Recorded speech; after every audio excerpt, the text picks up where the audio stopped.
তুফলিহুন। সম্মানিত হাজিরিন, আল্লাহ তাআলার প্রশংসা। আমরা সবাই বলি আলহামদুলিল্লাহ।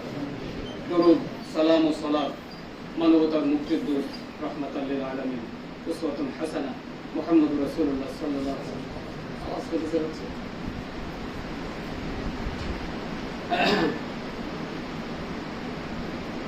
তো সূরা বাকারার 143 নম্বর আয়াতের প্রথম অংশ এবং মিসকাতে বর্ণিত এটাই হাদিস পাঠ করেছি। এর আলোকে কিছু কথা আলোচনা রাখবো ইনশাআল্লাহ। ওমা তাওফিক ইল্লা বিল্লাহ আলাইহি তাওয়াক্কালতু ওয়া ইলাইহি উনীব। সম্মানিত হাজিরিন, আল্লাহ তাআলা বলেন, ওয়াকাযালিকা জাআলনাকুম উম্মাতান ওয়াসাতা লিতাকুনু শুহাদা আলান নাস ওয়া ইয়াকুনা আর-রাসূলু আলাইকুম শাহিদা। আল্লাহ তাআলা বলেন, এইভাবে আমি তোমাদেরকে মধ্যমপন্থী এক জাতি করে, উম্মত করে বের করেছি বা বানিয়েছি, সৃষ্টি করেছি। লিতাকুনু শুহাদা আলান নাস, যাতে করে তোমরা মানুষের মাঝে, মনুষ্য সমাজে সাক্ষী হতে পারো। ওয়া ইয়াকুনা আর-রাসূলু আলাইকুম শাহিদা, যেভাবে নবী মুহাম্মদ সাল্লাল্লাহু আলাইহি ওয়াসাল্লাম তোমাদের মাঝে সাক্ষী হয়েছেন, রাসূল যেভাবে সাক্ষী হয়েছেন, সেভাবে তোমরা যাতে মানব জাতির সামনে সাক্ষী হতে পারো, এই জন্য তোমাদেরকে মধ্যমপন্থী উম্মত করে আল্লাহ তাআলা সৃষ্টি করেছেন। খুব তাৎপর্যপূর্ণ কথা। একদম নবী সাল্লাল্লাহু আলাইহি সাল্লামের জিন্দেগীর একদম শেষ লগ্নে, বিদায় হজ, সারা জীবন একদম বাচপানকাল থেকে শুরু করে নবুয়ত লাভ পর্যন্ত, নবী হওয়া পর্যন্ত 40 বছর মক্কাতে থেকেছেন। মক্কার অলিতে গলিতে চলেছেন, ফিরেছেন, ব্যবসা বাণিজ্য করেছেন, সংসার করেছেন, সামাজিকভাবে জীবনযাত্রা করেছেন, সমাজের মানুষের সাথে উঠা বসা করেছেন, পারিবারিকভাবে আত্মীয় স্বজনের সাথে, সবার সাথে চলাফেরা করেছেন, উঠা বসা করেছেন, লেনদেন করেছেন। 40 বছর বয়স পর্যন্ত একটা সমাজে তিনি কাটিয়েছেন। 40 বছর বয়স পর্যন্ত তার জীবনে সবাই জানি আমরা। তৎকালীন মানুষ প্র্যাকটিক্যালি তাকে দেখেছেন। আমরা ইতিহাস থেকে জানছি, হাদিস থেকে জানছি, সিরাত থেকে জানছি। তারপর 40 থেকে নিয়ে 62 কিংবা 63 আরো দীর্ঘ 22টি বছর, 23টি বছর, এই 23টি বছর রাসূলের আমরা জানি একদম কর্মসূচিতে ঠাসা। রাসূলের এই 23 বছর ছিল কর্মসূচিতে ঠাসা। 23 বছরে একটা বিপ্লব, পৃথিবীর ইতিহাসে নজিরবিহীন এক বৈপ্লবিক এক মানে চেতনার উন্মেষ ঘটিয়েছেন তিনি মাত্র 23 বছরে। 23 বছরের এই বিপ্লবী জিন্দেগীর শেষ ভাষণ, বিদায় হজের ভাষণে লাখো জনতার সামনে তিনি বলছেন, আমি কি তোমাদের সামনে আমি যা নিয়ে এসেছিলাম আল্লাহর কাছ থেকে, আল্লাহ তাআলা আমাকে যা দিয়েছেন সবটাই পরিপূর্ণভাবে তোমাদের সামনে আমি পেশ করেছি। তোমরা কি সাক্ষী দিচ্ছ? জনগণ সবাই সমস্বরে বলেছিলেন, আমরা সাক্ষী দিচ্ছি, আমরা সাক্ষী দিচ্ছি, আমরা সাক্ষী দিচ্ছি। আমরা সবাই সে আয়াত জানি, সূরা মাইদার সে আয়াতে আল্লাহ তাআলা বলছেন, আল ইয়াউমা আকমালতু লাকুম দীনাকুম ওয়া আতমামতু আলাইকুম নি'মাতি ওয়া রাদিতু লাকুম ad-দীন ওয়া রাদিতু লাকুম ইসলামের দীন। আমি আজকে তোমাদের দিনকে তোমাদের জন্য পরিপূর্ণ করে দিলাম। আমার পক্ষ থেকে যত অনুগ্রহ ছিল সবকিছু দিয়ে দিলাম। ওয়া রাদিতু লাকুম ইসলাম ওয়া রাদিতুকুমুল ইসলাম দীনা, আর দিন ইসলামের উপরে আমি আল্লাহ রাজি হয়ে গেলাম। আল্লাহ রাসূল এই আয়াত পড়লেন এবং বললেন যে আল্লাহ তাআলার তরফ থেকে মানব জাতির জন্য, মানব জাতির কল্যাণের জন্য, মানব জাতির সমৃদ্ধি, উন্নতি, অগ্রগতির জন্য, সফলতার জন্য যা কিছু দরকার ছিল কিয়ামত পর্যন্ত মানব জাতির পথের জন্য, দিশার জন্য, চেতনার জন্য, সুখ সমৃদ্ধির জন্য, কল্যাণের জন্য যা কিছু দরকার, ওয়া আতমামতু আলাইকুম নি'মাতি, আমি তোমাদের জন্য সব পরিপূর্ণ করে দিলাম। আমি কি সেই পরিপূর্ণ আল্লাহর নিয়ামত তোমাদের সামনে তুলে ধরেছি? তোমরা কি সাক্ষী দিচ্ছ? সবাই বললেন আমরা সাক্ষী দিচ্ছি, আমরা সাক্ষী দিচ্ছি, আমরা সাক্ষী দিচ্ছি। মুহাম্মদ রাসূলুল্লাহ সাল্লাল্লাহু আলাইহি ওয়াসাল্লাম কিছু গোপন রাখেননি, যা নিয়েছিলেন আল্লাহর কাছ থেকে পবিত্র কোরআন। আয়েশাকে জিজ্ঞেস করা হচ্ছে যে আল্লাহ রাসূলের চরিত্র কেমন ছিল। আয়েশা রাদিয়াল্লাহু তাআলা আনহা বলছেন যে তোমরা কি কোরআন পড়োনি? যেটা কোরআন সেটাই রাসূল। জীবন্ত কোরআন দেখতে তোমরা যদি দেখতে চাও তো রাসূলের জীবনটা দেখো, এটা হলো জীবন্ত কোরআন। কোরআনে যা আছে ৬০০০-এর অধিক আয়াত আছে, ৬০০০-এর অধিক আয়াতের যা আছে পুঙ্খানুপুঙ্খ ভাবে নবী মুহাম্মদ রাসূলুল্লাহ সাল্লাল্লাহু আলাইহি ওয়াসাল্লাম সবকিছু তার চরিত্রে অর্জন করেছিলেন। এমন একটা কিছু নেই যেটা চরিত্রে তিনি অর্জন করেন, এমন একটা আয়াত নেই, এমন একটা বিধান নেই, এমন একটা দৃষ্টিভঙ্গি নেই, এমন একটা বিশ্বাস, একটা কি বলে যে অনুকরণযোগ্য এমন একটা কিছু যেটা তিনি অনুসরণ করেননি, এমন কিছু নেই। পরিপূর্ণ কোরআনের তিনি বাস্তব নমুনা। এখন তিনি বাস্তব নমুনা হিসাবে, বাস্তব নমুনা হয়ে তিনি আল্লাহ বলছেন ওয়াকুনা রাসূল আলাইকুম শাহিদা, রাসূল যেভাবে তোমাদের সামনে বাস্তব সাক্ষী হয়েছে। আমার ব্যক্তি চরিত্র কেমন হবে? রাসূলের যেমন ছিল। আমি খাবো কিভাবে? রাসূল খেয়েছেন যেভাবে। আমি বাথরুম সারবো কিভাবে? রাসূল বাথরুম সেরেছেন যেভাবে। আমি হাঁটবো কিভাবে? রাসূল হেঁটেছেন যেভাবে। আমি আমার সন্তান সন্ততি প্রতিপালন করবো কিভাবে? রাসূল যেভাবে করেছেন। আমার মা বাবার সাথে কি ব্যবহার করবো, কেমন ব্যবহার করতো? রাসূল যেভাবে করেছেন। আমার স্ত্রীর সাথে কি সম্পর্ক হবে, কি তার হক, আমার উপরে তার হক কি, আর তার উপরে আমার হক কি, তো রাসূল যেভাবে করেছেন। পাড়া পড়োশের সাথে কেমন চলবো তো সেটা রাসূল যেভাবে করেছেন। সামাজিক জীবনে চলেছেন কিভাবে চলবো, তো রাসূল যেভাবে চলেছেন। রাজনৈতিক জীবনে কি করবো, রাসূল যেভাবে করেছেন। মানুষের অমুসলিমের সাথে হিন্দুর সাথে আমার কি সম্পর্ক হবে, তো রাসূলের সাথে যেমন ছিল। একজন নাস্তিকের সাথে কি সম্পর্ক হবে, তো রাসূলের যেমন ছিল। ইহুদির সাথে কি সম্পর্ক হবে, রাসূলের যেমন ছিল। সব পুঙ্খানুপুঙ্খ, কোনো গোপন কিছু নেই। আল্লাহ রাসূলের প্র্যাকটিক্যাল জীবন 22 বা 23 বছরের নবুয়তি জীবন, বিপ্লবী জীবন আমাদের সামনে একদম ক্লিয়ার। আল্লাহ বলছেন এরপর তো রাসূল মারা যাবেন। তিনি রহমাতাল লিল আলামিন, শুধু মানুষের রহমত তিনি নন, তিনি শুধু মানুষের জন্য রহমত নন, রহমাতাল লিল আলামিন, তিনি বিশ্ব জগতের জন্য রহমত। গাছের জন্য রহমত, ঘাসের জন্য রহমত, পশু পক্ষীর জন্য রহমত, কীট পতঙ্গের জন্য রহমত, পানির জন্য রহমত, আগুনের জন্য রহমত, দুনিয়াতে যা কিছু আছে সবকিছুর জন্য তিনি রহমত। তিনি দুনিয়া থেকে চলে গেছেন, তার এই রহমতে সমৃদ্ধ, দয়া অনুকম্পায় পরিপূর্ণ এই যে চেতনা মানব জাতির সামনে তুলে ধরবে, মেলে ধরবে কে কিয়ামত পর্যন্ত? তিনি তো আর দুনিয়াতে বেঁচে নেই।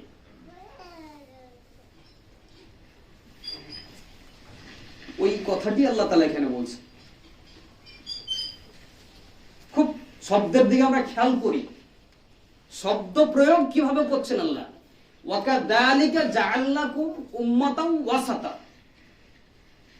ওয়াকাযালিকা জাআলনাকুম উম্মাতান ওয়াসাতা, এইভাবে আমি তোমাদেরকে বানিয়েছি। জাআলনাকুম, তোমাদেরকে আমি বানিয়েছি উম্মাতান ওয়াসাতা, মধ্যমপন্থী উম্মত করে। তাহলে উম্মত, এই উম্মতকে আল্লাহ বানিয়েছেন, এটা সেপারেট করেছেন আল্লাহ। সেপারেট করার যে দায়িত্বটা, কাজটা, এটা আল্লাহর করা। ওই আয়াত আপনারা সবাই জানেন, সূরা আল ইমরান আল্লাহ বলছেন কুনতুম খায়রা উম্মাতিন উখরিজাত লিন-নাস, আমি তোমাদের উত্থান ঘটিয়েছি। আল্লাহ বলছেন উখরিজাত লিন-নাস, মানব জাতির জন্য আমি তোমাদের উত্থান ঘটিয়েছি। তাই উত্থান ঘটানোর এই যে চুজিংটা, এটা কেউ নিজে নিজে নয়, এটা কে করেছেন? স্বয়ং আল্লাহ তাআলা। আমি তোমাদের চুজ করেছি একটা লক্ষ্যে, একটা উদ্দেশ্যে, একটা দায়িত্ব পালনের জন্য। উখরিজাত লিন-নাস, মানব জাতিকে যাতে তোমরা সঠিক পথ দেখাতে পারো, মানব জাতির কল্যাণ করতে পারো, এই জন্য। সেটা কিভাবে? তার উত্তরে আল্লাহ তাআলা এই আয়াতে বলছেন যে জাআলনাকুম উম্মাতাও ওয়াসাতা, উম্মাতাও ওয়াসাতা, মধ্যমপন্থী উম্মত করে, মধ্যম পন্থা, না ছাড়াছাড়ি না বাড়াবাড়ি, না জড়বাদী না বস্তুবাদী। খুব ভালো করে আমাদের বুঝতে হবে, না জড়বাদী না বস্তুবাদী, বৈরাগ্যবাদী না বস্তুবাদী, সবের মাঝামাঝি। অনেকে আছে যে আল্লাহকে পাওয়ার জন্য, খোদাকে পাওয়ার জন্য সংসার ত্যাগ করে দেয়, বনে জঙ্গলে গিয়ে থাকে। আবার অনেকে আছে যে ধর্মই পালন করে না, এত বেশি বস্তুবাদী, বস্তুর জন্য, সম্পদের জন্য, দুনিয়াতে টাকা পয়সার জন্য, ধনী হওয়ার জন্য কোন নিয়ম নীতির তোয়াক্কা করে না। কেউ নিয়ম মানতে গিয়ে একদম সংসার ত্যাগ করে জঙ্গলে বসবাস করে, আর কেউ আবার নিয়মের তোয়াক্কা করে না দুনিয়া পাওয়ার জন্য। দুটোই বাড়াবাড়ি, দুটোই হচ্ছে উগ্রপন্থা, দুটো এক্সট্রিমিজম, দুটোই বাড়াবাড়ি। আল্লাহ বলছেন আমি তোমাদেরকে এর মধ্যে বানিয়েছি। তোমরা ধর্ম পালনের নামে যেমন জঙ্গলে যাবে না, তেমন আবার সম্পদের মোহে তোমরা নিয়ম শৃঙ্খলা তুড়ে ফেলবে, কেটে ফেলবে, নিয়ম শৃঙ্খলার বালাই রাখবে না, এমনও হবে না। তোমরা সংসার জীবনও করবে, তোমরা রোজগারও করবে, তোমরা সমাজে বসবাস করবে, তোমরা বাড়ি ঘর বানাবে, তোমরা সামাজিক জীব, তবে শর্ত মেনে। গত সপ্তাহে আমরা আলোচনা করেছি, শর্ত মেনে, নিয়মের একদম পুঙ্খানুপুঙ্খ অনুসরণের মাধ্যমে, নিষ্ঠার সাথে, ক্লাসের সাথে তোমরা সংসার জীবনে, সংসারে সাংসারিক যে সমস্ত জিনিসগুলো, উপকরণগুলো দরকার সবই নেবে, তবে অবৈধ পথে নয়, বৈধ পথে করবে, এটা ধর্ম। ইসলাম শেখালো যে বৈধ পথে করাটাই ধর্ম, আর অন্য কেউ শেখালো যে ধর্ম করতে হলে সংসার ত্যাগ করে চলে যেতে হবে। আর আবার কেউ ধর্মকে বাধা মনে করে, ওই যে এক্সট্রিমিজম, কেউ মনে করলো যে ধর্ম করতে হলে সংসার ত্যাগ করে যেতে হবে। তখন কিছু মানুষ মনে করলো যে এত ধর্ম করবো, এত কঠিন জিনিস মানা যাবে না, দুনিয়াতে বাঁচতে হলে সম্পদ রোজগার করতে হবে, সম্পদের মোহে তখন, সম্পদের জন্য তখন ধর্মকেই তুড়ি মারল। আল্লাহ বলছেন এর মাঝামাঝিতে তোমাদেরকে আমি উম্মত বানালাম। তোমরা সংসার জীবনে বা পার্থিব জগতের যা প্রয়োজন সেটা অবলম্বন করবে, পাশাপাশি তোমরা নিয়ম নীতির উপরে থাকবে। দেখুন, উম্মাতা ও ওয়াসাতার অনেক ব্যাখ্যা আছে। আমরা শুধু আজকে এই দৃষ্টিভঙ্গিটুকু, এইটুকু যেটুকু দরকার আজকের আলোচনার জন্য, সেটুকু আমরা আলোচনা করছি। এখন আল্লাহ বলছেন যে আমি এইভাবে তোমাদেরকে মধ্যমপন্থী উম্মত বানিয়েছি, মানব জাতির সামনে তোমরা যাতে সাক্ষী হতে পারো, যেভাবে নবী মুহাম্মদ সাল্লাল্লাহু আলাইহি সাল্লাম তোমাদের সামনে সাক্ষী হয়েছে, রাসূল যেভাবে সাক্ষী হয়েছেন সেইভাবে তোমরা সাক্ষী হবে। মানুষকে একটা সঠিক রাস্তা দেখানোর জন্য তোমরা মডেল হবে। সাক্ষী মানে মডেল, আইডিয়াল, নমুনা। আমরা বাংলাতে বললে ছাঁচ, আরো সহজ ভাষায় বললে ছাঁচ। একটা মানুষের জীবন কেমন হবে, ওই মুমিনের ছাঁচে দেখতে হবে। কোন মুমিনের ছাঁচে? যে মুমিন মুহাম্মদুর রাসূলুল্লাহ সাল্লাল্লাহু আলাইহি সাল্লামের ছাঁচে নিজেকে গড়েছে। রাসূলের ছাঁচে যে ব্যক্তি গড়েছে, সেই ছাঁচে, সেই ধাঁচে যদি গড়ো, ক্বালু লা ইলাহা ইল্লাল্লাহ তুফলিহুন, তাহলে সফল হবে। তাহলে সেই ছাঁচটা, যে ছাঁচটা রাসূলের ধাঁচে, ওই সাক্ষীটা এখন খুব তাৎপর্যপূর্ণ কথা। মুহাম্মদুর রাসূলুল্লাহ সাল্লাল্লাহু আলাইহি ওয়াসাল্লাম 23 বছরে মানব জাতির সামনে পূর্ণাঙ্গ সাক্ষী হিসাবে নিজেকে মেলে ধরেছেন, তুলে ধরেছেন, মানব জাতির সামনে তিনি নিজেকে পেশ করেছেন এবং সফলভাবে তিনি মানব জাতির সামনে সাক্ষী হিসেবে নিজেকে পেশ করে একদল মানুষ বলতে 10-12 জনেরও দল হয়, 100-200 দল হয়, 1000-2000 মানুষেরও দল হয়। আল্লাহ রসুলের দলটা ছিল লাখ লাখ মানুষের দল। আল্লাহ রসুলের দলটা ছিল লাখ লাখ মানুষের দল। মক্কা মদিনার এমন কোন মানুষ ছিল না যে মানুষগুলো আল্লাহর নবী মুহাম্মদুর রাসূলুল্লাহ সাল্লাল্লাহু আলাইহি সাল্লামের সদস্য ছিলেন না, ওই দলের সদস্য ছিলেন না। সবাই একচেটিয়ে মক্কা মদিনা এবং সেই সাম্রাজ্য, সেই সংগঠন, সেই দলের পরিধি দিনের পর দিন এতটা বিস্তার লাভ করেছিল, পারস্য পর্যন্ত বিস্তৃত হয়েছিল।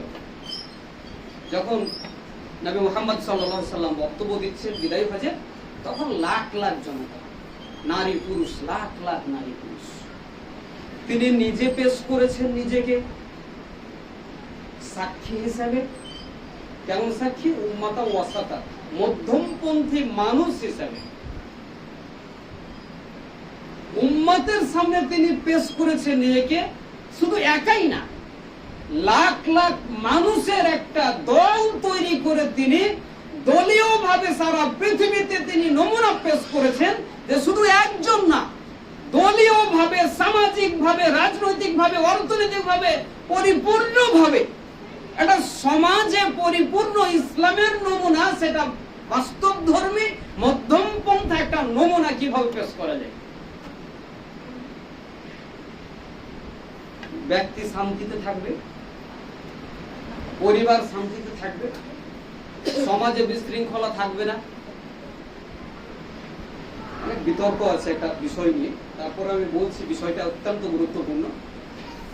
এমনি হাদিসের যে মানদণ্ড তার আলোকে অনেকে বিতর্ক করেছেন, কিন্তু ঐতিহাসিক ভাবে এটা চরম বাস্তব কথা। উমর ফারুক রাদিয়াল্লাহু তাআলা আনহু এক সময় বলছিলেন যে মানুষদের বিচারের প্রয়োজন হয় না, তাদের জন্য বিচারকের কোনো দরকার নেই। লোকেরা জিজ্ঞেস করলো যে বিচারের কেন প্রয়োজন হয় না? উনি উত্তরে যে কথা বলেছিলেন, আদ-দীনুন নাসিহা, এই শব্দটা কিন্তু হাদিসের শব্দ। সহিহ মুসলিমে, সহিহ বুখারীতে, হাদিসের কিতাবগুলোতে, বিভিন্ন কিতাবে এই কথাটি সংকলিত হয়েছে। আদ-দীনুন নাসিহা, দিন হচ্ছে কল্যাণ কামনার নাম। আমরা যেটাকে ধর্ম বলছি, ধর্ম মানে তো এখনকার ধর্ম মানে আমরা সবাই বুঝতে পারছি, এখনকার ধর্ম মানে উস্কানি, এখনকার ধর্ম মানে বিভেদ। শুধু হিন্দু ধর্মের কথা নয়, শুধু বিজেপি এটা করছে এটা না। বিজেপিরা রামলালার নামে বা রামনবমীর নামে, হনুমান জয়ন্তীর নামে অস্ত্র নিয়ে বেরোয়, তো মুসলমানেরা মহরমের নামে বেরোয় অস্ত্র নিয়ে। হিন্দু বিজেপিরা ধর্ম নিয়ে রাজনীতি করে, তো মুসলমানদের মধ্যেও কিছু দল আছে যারা সেন্টিমেন্ট, মুসলিম সেন্টিমেন্ট কে কাজে লাগিয়ে তারাও রাজনীতি করার চেষ্টা করে। আল্লাহ বলছেন এটা না, মুহাম্মদুর রাসূলুল্লাহ সাল্লাল্লাহু আলাইহি ওয়াসাল্লাম বলছেন যে এই সেন্টিমেন্টকে কাজে লাগিয়ে রাজনৈতিক ফায়দা হাসিল করবে, এই জন্য দিন নয়, এই জন্য ইসলাম নয়, এই জন্য মধ্যম পন্থা, এই দিনটা আমি তোমাদেরকে দিইনি। আর দিনুন নাসিহা, উমর ফারুক বলছেন এই হাদিসের আলোকে যে দিনুন নাসিহা, সবাই সবার কল্যাণ কামনা করবে, এটা হলো দিন। রফুল আদাইনের নাম দিন নয়। বুকে হাত বাঁধবো না, নাভির নিচে বাঁধবো না, নাভির উপরে বাঁধবো, এইটার নাম দিন নয়। জোরে আমিন বলবো না, আস্তে বলবো, এটার নামও দিন নয়। টুপি বড় হবে না, লম্বা হবে না, বেরেলিদের মতো হবে না, দেওবন্দের মতো হবে, এর নামও দিন নয়। পায়ে পা লাগাবো কি লাগাবো না, এর নামও দিন নয়। 8 রাকাত তারাবি না 20 রাকাত তারাবি, এর নামও দিন নয়। ঈদে 6 তাকবীর হবে না 12 তাকবীর হবে, এর নামও দিন নয়। দিন হচ্ছে আদ-দীনুন নাসিহা, দিন হচ্ছে একজন অন্যজনের কল্যাণ কামনা করবে। যখন একজন মানুষ অন্য মানুষের কল্যাণ কামনা করতে পারবে, তখন সে দ্বীনী, তখন সে ধার্মিক। একে অপরের কল্যাণ কামনা করতে পারবে। ওই হাদিস আপনারা বারবার শুনেছেন, মান আমিনাহুন নাস আলা দিমাইহিম ওয়া আমওয়ালিহিম, যার হাত এবং মুখ থেকে সমস্ত মানুষ নিরাপদ, সে হচ্ছে মুমিন, সে হচ্ছে দ্বীনী, সে হচ্ছে ধার্মিক। এই যে চেতনা, এই চেতনার পরিপূর্ণ বাস্তবায়ন করেছেন নবী মুহাম্মদ রাসূলুল্লাহ সাল্লাল্লাহু আলাইহি ওয়াসাল্লাম। এই চেতনার বাস্তবায়নের জন্য আল্লাহ তাআলা উম্মতে মুসলিমাকে, রাসূলের উম্মতকে পরবর্তীতে কিয়ামত পর্যন্ত এই ধারা অব্যাহত রাখার জন্য চুজ করেছেন আমাকে আপনাকে।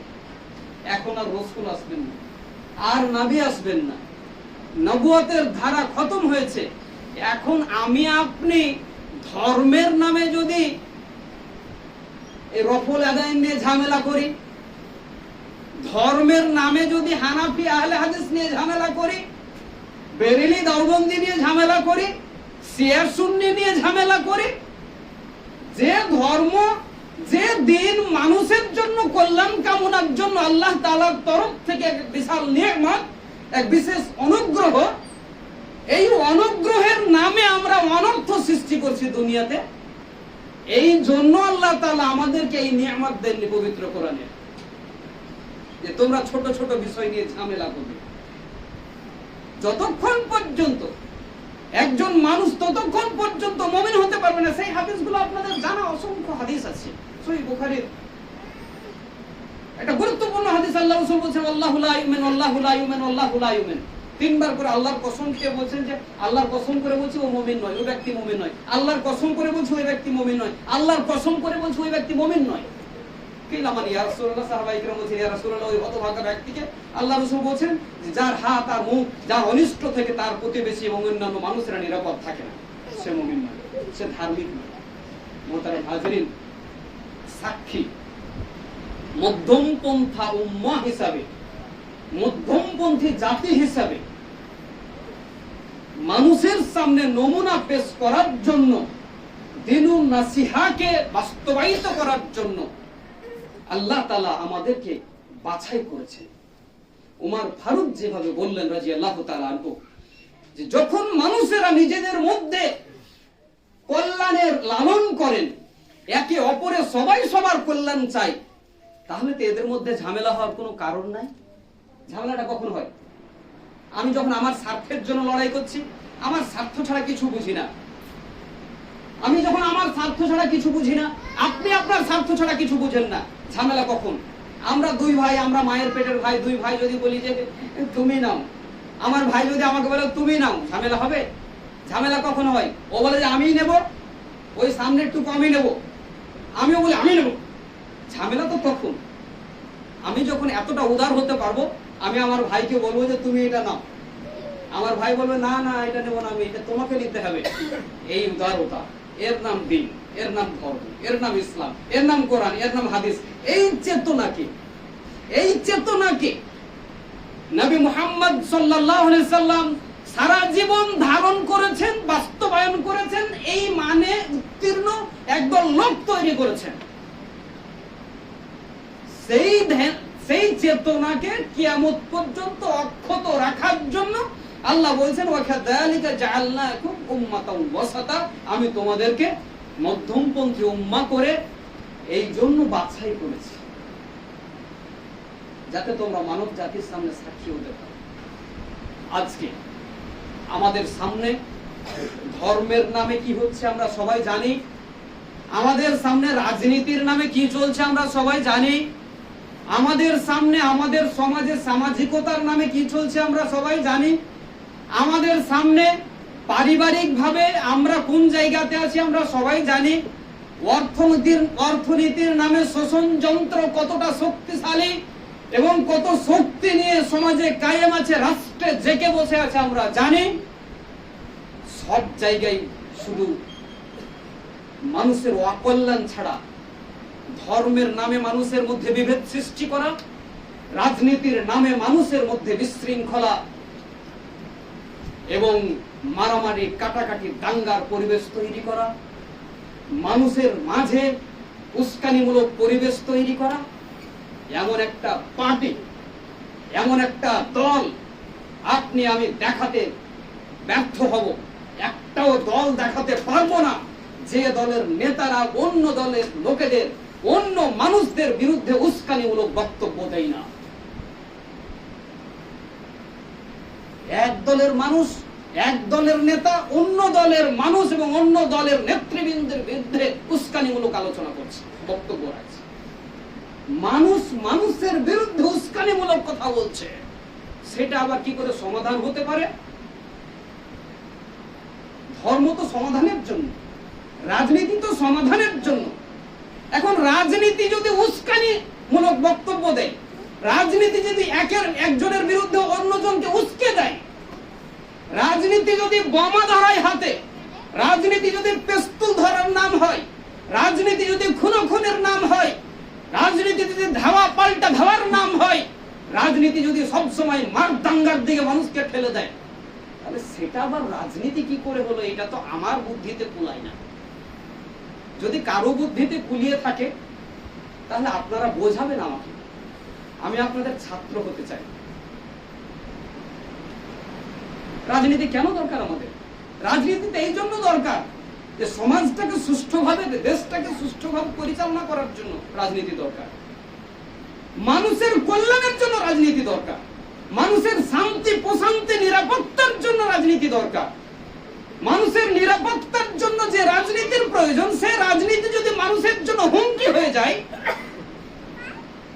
একজন মানুষের ইজ্জত আবরুর দাম আমরা দিতে পারবো না। মুহাম্মদুর রাসূলুল্লাহ সাল্লাল্লাহু আলাইহি সাল্লাম বিদায় হজের ভাষণের দিন অনেক কথা বলেছেন। সেদিন বলছেন যে তোমরা কি জানো আজকের দিনটি? তোমরা কি জানো যে আজকের দিনের নাম কি? তোমরা কি জানো যে আজকের এই জায়গাটি, যে জায়গাতে দাঁড়িয়ে আমরা এই হজের সমস্ত আনুষ্ঠানিকতা পালন করছি, এটার জায়গাটার নাম কি? সাহাবায়ে কেরাম কথা বলছেন না। তারা মনে করছেন যে এই জায়গার নাম হয়তো আল্লাহ চেঞ্জ করে দিয়েছেন, এই দিনের নাম হয়তো আল্লাহ চেঞ্জ করে দিয়েছেন। রাসূল বললেন আজকে হারামের মাস নয়, এটা কি হারামের দিন নয়, এটা কি হারাম জায়গা নয় যেখানে মানুষকে মারা, যেখানে একটা পিঁপড়া মারাও হারাম, এটা কি সেই জায়গা নয়? সেই জায়গার এই গিলাপের কসম করে বলছি, এই কাবার গিলাপের চাইতো একজন মানুষের মর্যাদা, একজন মানুষের রক্তের দাম, একজন মানুষের জান, মাল, ইজ্জত, আবরুর দাম এই কাবার গিলাপের চাইতেও বেশি গুরুত্বপূর্ণ। এই কাবা যেমন হারাম, এই মাস যেমন হারাম, এই দিন যেমন হারাম, একজন মানুষের জন্য অন্য মানুষের রক্ত তেমনই হারাম। একজন মানুষের ইজ্জত অন্য মানুষের জন্য তেমনই হারাম।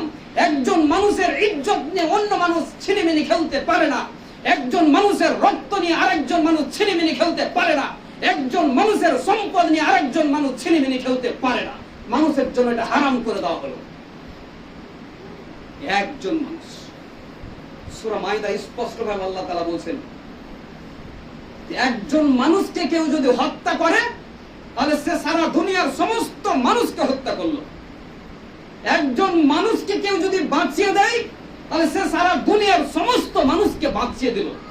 এটা হচ্ছে উম্মাতান ওয়াসাতা, মধ্যম পন্থী উম্মাহ, মধ্যম পন্থা, মানব জাতির কল্যাণকর পন্থা, মানব জাতির সমৃদ্ধির পন্থা, মানব জাতির উন্নতি অগ্রগতির পন্থা, মানব জাতির সফলতার পন্থা, ইহকাল এবং পরকালের।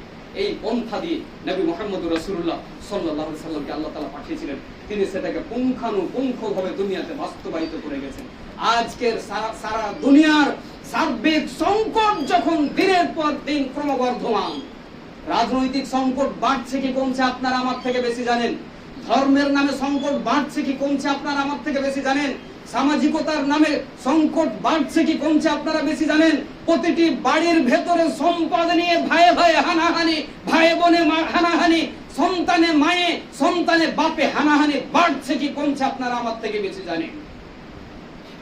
এমন এক বিপর্যস্ত মানবতা যখন ধীকে ধীকে ধীকে ধীকে ধীকে ধীকে মৃত্যুর দিকে এগিয়ে যাচ্ছে, আজকের এই মুহূর্তে নবী মুহাম্মদুর রাসূলুল্লাহ সাল্লাল্লাহু আলাইহি সাল্লামের আনিত এই শিক্ষা, এই মধ্যম পন্থাকে মানুষের, প্রতিটি মানুষের চরিত্রে, প্রতিটি পরিবারের কোনায় কোনায়, প্রতিটি সমাজের রন্ধ্রে রন্ধ্রে, রাষ্ট্রে, সারা দুনিয়ার মনুষ্য সমাজের প্রতিটি সেক্টরে এই বিধানকে বাস্তবায়িত করা ছাড়া মানব জাতির মুক্তি আর দ্বিতীয় কোনো রাস্তাই নাই।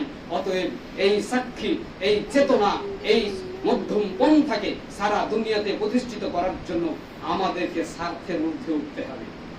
আমি যদি আমার স্বার্থ ছাড়া কিছু না বুঝি, তাহলে মানবতা রক্ষা পাবে না, সমাজ রক্ষা পাবে না। পরিবারগুলো যেভাবে ধিকে ধিকে মরছে, ধুক ধুক করে মরছে, মরতে থাকবে। আজকে খরা চলছে, আজকে খরা বলতে প্রাকৃতিক খরার কথা আমি বলছি না, আজকে মানবতার খরা চলছে। মানবতা আজকে মূল্যবোধ এবং নীতি নৈতিকতাহীনতায় ভুগছে। সারা দুনিয়ায় মানুষ মানুষের রক্ত শোষণ করার জন্য, সারা দুনিয়ায় মানুষ মানুষকে বিপদে ফেলার জন্য যত কোটি টাকার, যত বিলিয়ন ট্রিলিয়ন ট্রিলিয়ন টাকার আজকে অস্ত্র তৈরি হয়েছে সারা দুনিয়ায়। এই টাকা দিয়ে সারা দুনিয়ার মানুষ কয়েকশো বছর বসে বসে খেতে পারত। মানুষের মুখের আহার কেড়ে নিয়ে আজকে অস্ত্র তৈরি করা হচ্ছে। যত অস্ত্র আছে আজকে সারা বিশ্বে, কয়েকশো বছর মানুষ বসে বসে খেতে পারত। অস্ত্রটা বানানো হয়েছে কার জন্য? কার স্বার্থে অস্ত্র বানানো হচ্ছে? মানুষকেই তো টার্গেট করা হচ্ছে। কার জন্য এই অস্ত্র, কার স্বার্থে? এর জবাব আপনাকে আমাকে খুঁজতে হবে। এই অস্ত্রের ঝনঝনানি সারা বিশ্ব জুড়ে কেন আমাদেরকে দেখতে হচ্ছে আর শুনতে হচ্ছে প্রতিটি মুহূর্তে? সারা বিশ্বে আন্তর্জাতিকভাবে মানে অস্ত্রের ঝনঝনানি দেখতে হচ্ছে বিশ্ব মানবতাকে। আমাদের দেশের মধ্যে রাজনীতির নামে অস্ত্রের ঝনঝনানি, ধর্মের নামে অস্ত্রের ঝনঝনানি, বংশের নামে অস্ত্রের ঝনঝনানি, জাতি গোষ্ঠীর নামে অস্ত্রের ঝনঝনানি। অস্ত্র ছাড়া যেন কোনো সমাধানই নেই। বিবেক বিবেচনা হারিয়ে ফেলেছে মানুষ, বসে আলোচনা করে সমাধানের রাস্তা শেষ করে দিয়েছে। এখন বিদ্যা বুদ্ধি শেষ হয়ে গেছে, খতম হয়ে গেছে। এখন অস্ত্র দিয়েই মানুষ সমাধান করতে চায়, মোকাবিলা করতে চায়। এমন দুর্ভাগ্যপূর্ণ পরিবেশ এর আগে হয়তো পৃথিবীতে আর কোনোদিন তৈরি হয়নি। অতএব আসুন, আল্লাহ তাআলা আমাদেরকে বানিয়েছেন মধ্যমপন্থী উম্মাহ করে। বিশ্ব মানবতার সামনে আমরা যে সাক্ষী হতে পারি, অন্তত আমি নিজে অন্তত সাক্ষী হই যে আমি কল্যাণকামী। আমি নিজের স্বার্থ ছাড়াও আমি নিজের জন্য ভাবি, যা ভাবি অন্যের জন্য ভাবি। আমি নিজের পেটের জন্য যেমন ভাবি, আমার নিরাপত্তার জন্য ভাবি, আমার সংসার নিয়ে যেভাবে ভাবি, আমি আমার অন্য আরো সারা দুনিয়া মানুষের জন্য অন্তত ভাবি। কিছু করতে না পারলেও অন্তত চিন্তা করি, অন্তত অপরের অকল্যাণ করি না, কারো ক্ষতি করি না।